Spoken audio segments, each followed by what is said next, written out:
శ్రీ గురుభ్యో నమః. శ్రీ మహాగణాధిపతయే నమః. శ్రీ సరస్వతి నమః. భక్తులారా, వ్యాసప్రోక్త మహాభారత ఇతిహాసం మన గుళ్ళో ప్రభాత పూజలు అయిన తర్వాత చెప్పుకున్నాం. ఇందులో భాగంగా నిన్నటి వరకు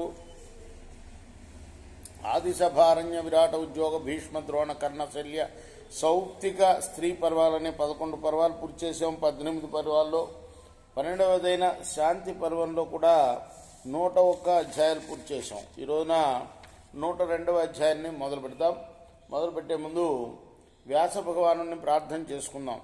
వ్యాసాయ విష్ణు రూపాయ వ్యాసరూపాయ విష్ణవే నమో వై బ్రహ్మనిదయే వాసిష్ఠాయ నమో నమః. నారాయణం నమస్కృత్య నరం చైవ నరోత్తమం దేవీం సరస్వతిం వ్యాసం తతో జయముధీరయే. సమర్థ సద్గురు సాయినాథ్ మహారాజ్ కీ జయ. యుధిష్ఠిర ఉవాచ జయత్రియాః కాని రూపాణి భవంతి భరతర్షభ వృతనాయాః ప్రశస్తాని తాని చేచ్ఛామి వేదితుం.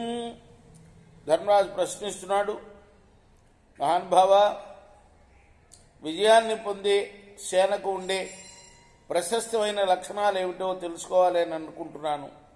భీష్మం వాచా, భీష్ముడు చెప్తున్నాడు, జయత్రియాయాని రూపాణి భవంతి భరతర్షభ పృతనాయా ప్రశస్తాని తాని వక్షామి సర్వశః. ఓ భరతశ్రేష్ఠ, జయించే సేనకు ఉండే ప్రశస్తమైన లక్షణాలు అన్నింటినీ చెప్తాను విను. దైవే పూర్వం ప్రకుపితే మానుషే కాలచోదితే తద్విద్వాంసోనుపశ్యంతి జ్ఞానదివ్యేన చక్షుషా ప్రాయశ్చిత్త విధిం చాత్ర జపహోమాంస తద్వితః మంగళాని చ కుర్వంతి సమయం చ హితాని చ. కాల ప్రేరితుడైన మనిషి పట్ల దైవం పూర్వమే కోపించి ఉంటుంది. విద్వాంసులు దివ్యమైన జ్ఞానచక్షువులతో దాన్ని దర్శిస్తారు. దానికి ప్రతీకారం చేయటం తెలిసిన వారు మంగళకరమైన హోమాలు మొదలైన ప్రాయశ్చిత విధులను చేస్తారు. చెరుపు కలిగించే ఉపద్రవాలను శాంతింపజేసుకుంటారు. ఉదీర్ణ మనస్సో యోధ వాహనాని చ భరత యస్యాం భవంతి సేనాయాం ధ్రువం తస్యాం పరో జయః. ఓ భరత కుమార, ధర్మరాజా, యోధులు, వాహనాలు,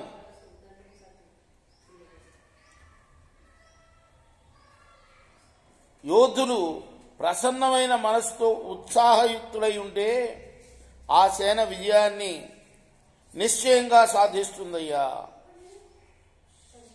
అన్యేతాన్ వాయనో యాంతి తథైవేంద్ర ధనుంషి చ అనుప్లవంతో మేఘాస్య తథాదిత్యస్య రశ్మయః గోమాయవశ్చానుకూలాః బలగృద్రాశ్చ సర్వశః అర్హయే యుర్యదా సేనాన్ తదా సిద్ధిరనుత్తమా. సేన యుద్ధానికి బయలుదేరే సమయంలో వెనక నుండి పిల్లగాలులు వీయాలి. అలానే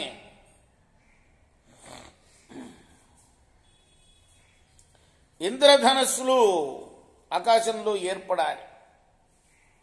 మేఘాలు కూడా ఈ సేనను అనుసరించి రావాలి. ఆ మబ్బుల నీడలు పడుతూ ఉండాలి సేన మీద. అలానే సూర్యకాంతులన్నీ కూడా ఎదురు కాకుండా అనుకూల దిశలో కనుక పడుతూ ఉంటే ప్రశస్తమైన విజయం ఆ సేనకు లభిస్తుంది.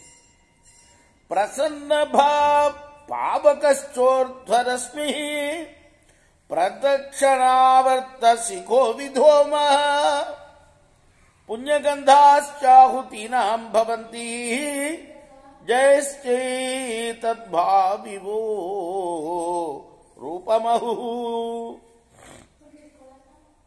అగ్ని కూడా పొగ లేకుండా ప్రకాశంతో ఉండాలి.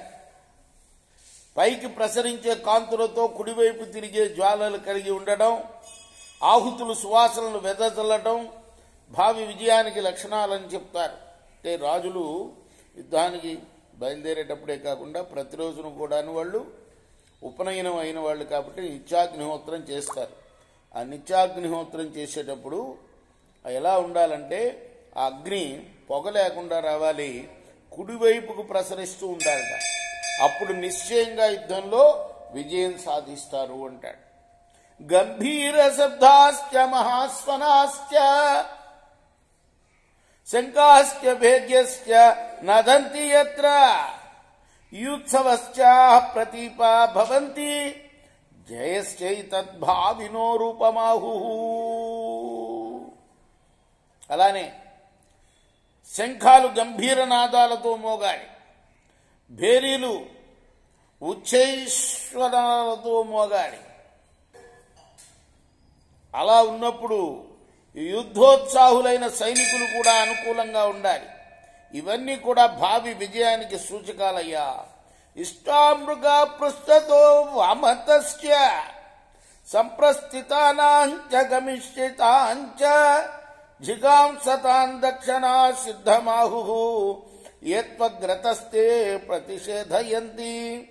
యుద్ధానికి సైన్యం సిద్ధపడుతూ ఉన్నప్పుడు బయలుదేరే సమయంలోనూ ఇష్టమైన మృగాలు వెనక నుండి గాని ఎడమవైపు నుండి గాని వస్తే ఫలదాయకం అంటారు. యుద్ధం చేసేటప్పుడు దక్షిణ దిక్కుగా వచ్చినా కూడా ఫలసిద్ధి సూచకమే. అంటే యుద్ధానికి వెళ్ళేటప్పుడు ఎడమ వైపు రావాలి, యుద్ధం చేసేటప్పుడు దక్షిణ దిక్కుగా ఉండాలి ఏవైనా మృగాలు. కానీ ఎదురు మాత్రం ఎప్పుడు రాకూడదు. మృగాలు ఎదురు వస్తే మాత్రం యుద్ధానికి వెళ్ళడం ఆపేయాలి అంటారు. రేపు మనం 11వ శ్లోకం నుండి కొనసాగిద్దాం. కృష్ణార్పణమస్తు. సాయి కృష్ణార్పణమస్తు.